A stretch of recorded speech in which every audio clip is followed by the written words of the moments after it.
Allez, la cinquième étape, le choix de la plume, la grandeur de la plume, la préparation de la plume et l'enroulement de la plume pour faire la collerette. Voilà ce qu'on va voir dans la cinquième étape.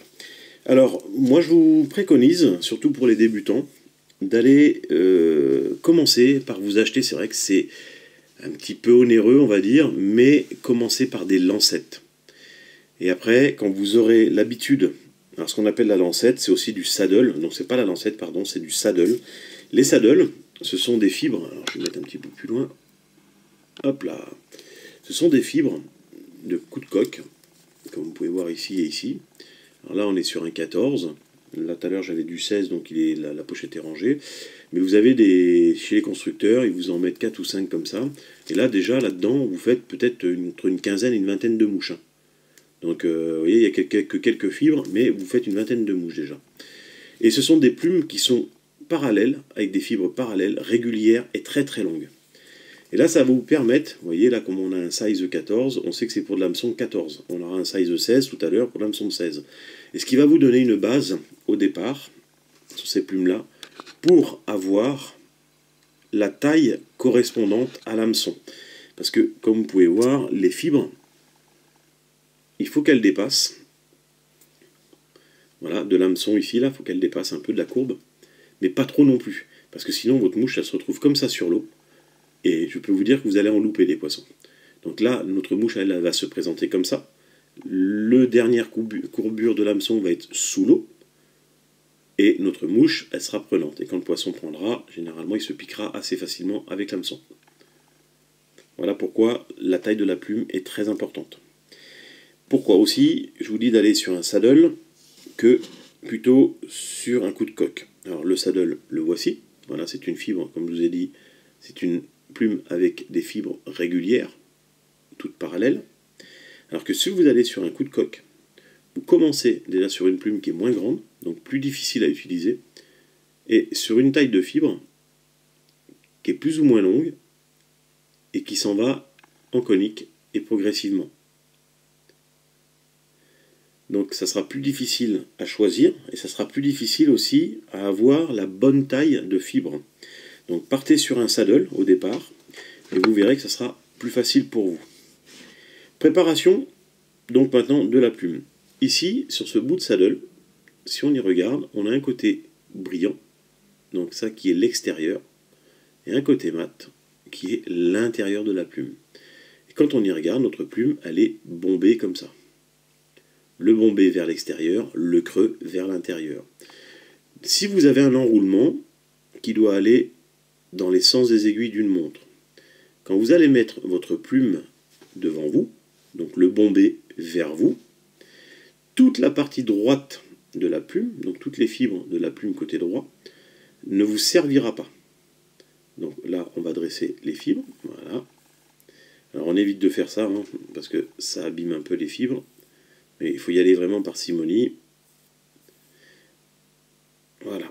Donc là, moi j'ai ma plume en face de moi, comme ceci. Là, on est sur le dessous. Là, on est sur le dessus. Donc j'ai les dessus face à moi. Et comme je vais l'enrouler dans le sens des aiguilles d'une montre, je vais enlever toutes les fibres côté droit.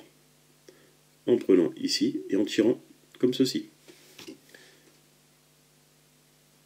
Voilà, j'enlève de la fibre.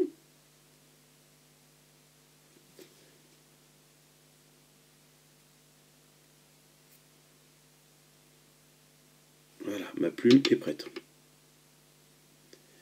Vous allez voir, au départ, ça sera plus facile pour vous aider à enrouler. Et quand vous aurez le coup de main, vous arriverez à enrouler une plume entière, avec la fibre à droite et à gauche. Et ça évitera d'avoir un truc qui est vachement ébouriffé, éparpillé. Là, pour l'instant, on va avoir une collerette comme ça, bien rectiligne, bien dans l'axe, bien propre. Et si vous laissez toutes les fibres au départ, vous n'avez pas encore le coup de main, ça va vous faire une mouche, je ne vous explique pas comment. Au bout, comme vous pouvez voir, j'ai enlevé quelques fibres, parce que ça va être notre lien de capture. Ici ma plume, je vais mettre donc toujours la face extérieure vers moi, les fibres vers le bas, et je vais venir la poser parallèlement à ma hampe d'hameçon. Là je vais prendre ma bobine, je vais capturer. Alors, il faut que je mette les doigts un petit peu plus près, parce que c'est pas assez rigide, sinon je vais capturer le rachis de ma plume, parce qu'on appelle ça un rachis, ce qui est au milieu. Et vous voyez, j'entoure par 3-4 tours. Ma plume est emprisonnée. Et là, ma plume, je vais la démarrer comme ceci. Et vous voyez tout de suite que mes fibres, elles se posent droites. Regardez. Elles s'en vont pas, ni derrière, ni devant, ni à gauche, ni à droite. Elles se suivent les unes aux autres quand on les pose bien droites. Voilà. Donc on recommence. Donc je remonte un peu mon fil. Voilà, je me mets à la base de la plus haute hauteur conique.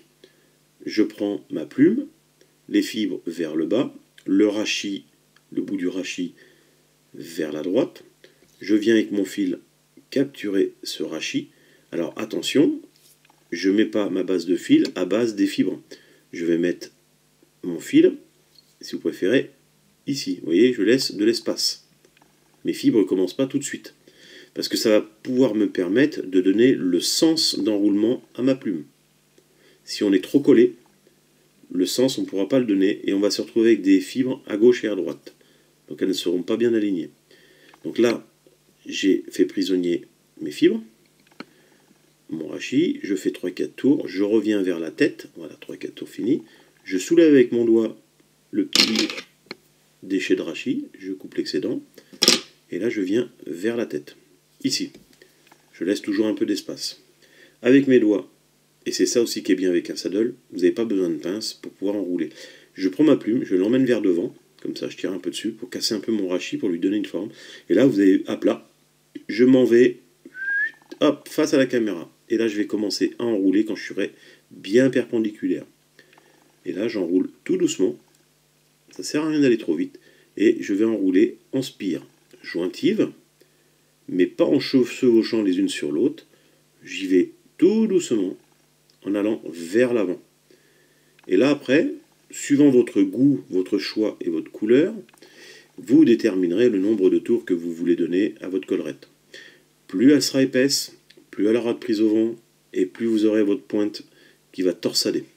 Et c'est pas ce qui lui donnera une meilleure flottaison. Ne vous inquiétez pas, c'est pas parce que vous faites 25 tours de plume que vous aurez une meilleure flottaison. Sauf si vous faites toute votre plume sur le corps entier. Et si vous faites 25 tours au même endroit, ça ne vous servira pas à grand chose.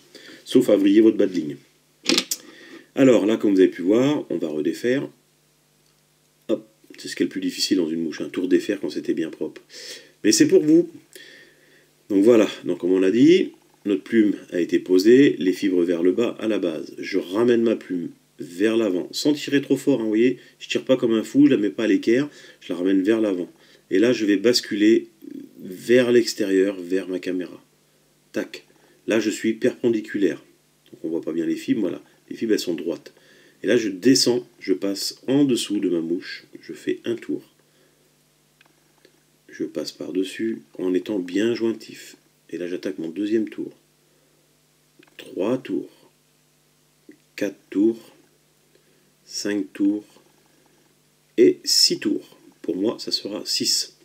Retenez bien le nombre de tours que vous faites, car quand vous faites une série, ayez toujours la même mouche, pour que sur l'eau, si votre mouche a bien fonctionné, que vous faites casser, que vous puissiez représenter la même mouche.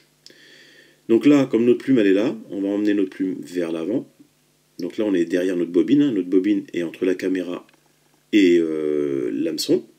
Moi, la plume est vers moi et l'hameçon. Et là, notre fil, on va ramener notre plume vers l'œillet un petit peu, légèrement, mais à 45 degrés, hein, vers nous. Et là, notre fil, vous voyez, on va passer derrière la plume.